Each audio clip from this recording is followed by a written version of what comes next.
So today we're looking at the Emeril Lagasse 26-quart extra large air fryer.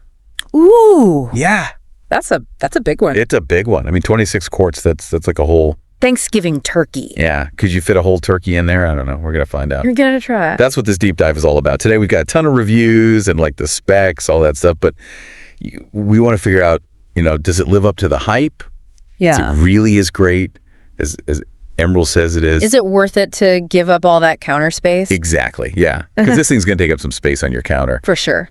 So one of the things that we noticed right off the bat is that it's not just an air fryer. It's like a multi-cooker.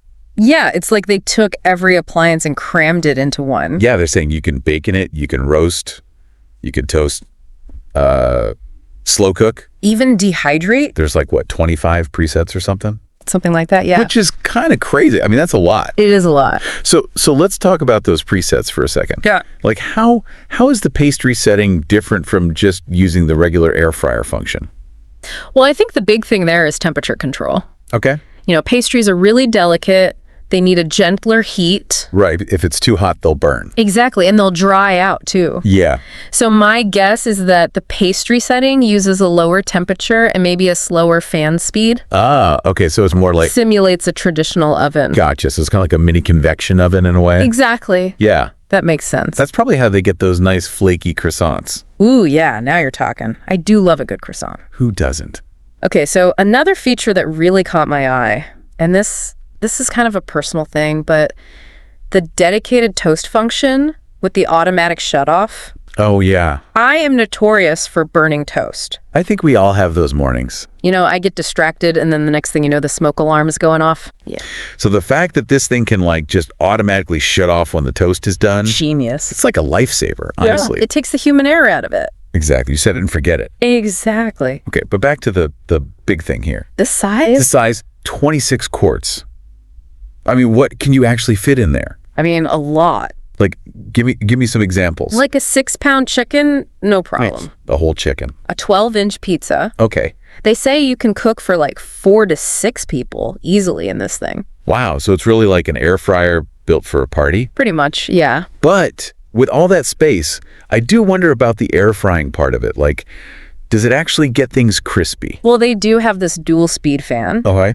And it circulates the superheated air 360 degrees. Okay, so it's really getting that air moving all around. Yeah, it has to with a chamber that big. Right. Otherwise, it's just going to be like warm food in a giant box. Exactly. You need that powerful air circulation for the crispy texture. So this thing is like a beast. It is. It's powerful, it's big, and it's also kind of stylish. Yeah. I mean, the stainless steel looks nice, and those French doors. Very elegant. Yeah.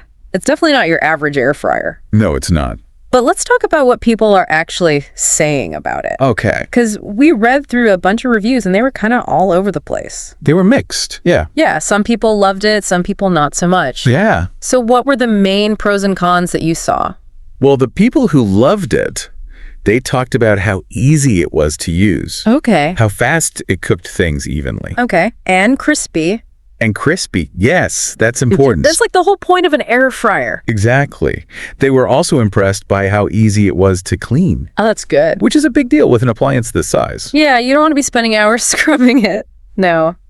Okay, so those are the good things. What about the not so good things?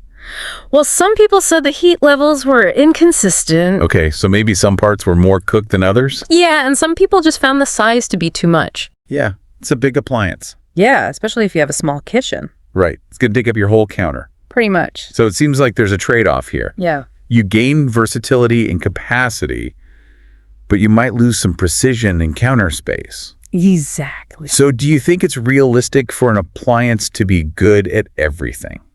That's a tough one. Or are compromises just inevitable? I mean, when you're trying to do so much with one machine, Right. there are bound to be some things that it does better than others. Yeah.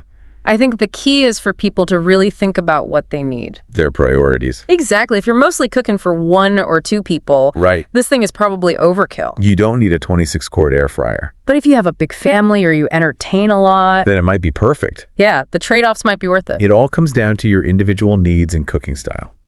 Exactly. So to sum it up, the Emeril Lagasse air fryer is a powerful, multifunctional appliance. It's a beast. It's definitely designed for big families and people who love to cook. And it makes you think about Yeah. What were we just saying? how many features are too many. Right, like when does an appliance become too complicated? Exactly. Do you really need 25 different presets? Or are you better off with something simpler? That's a good question for our listeners to ponder. Yeah, it's something to think about when you're shopping for any kitchen appliance. Definitely.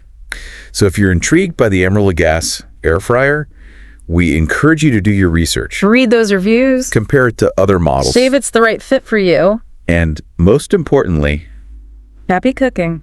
happy cooking, everyone. Bye. See ya!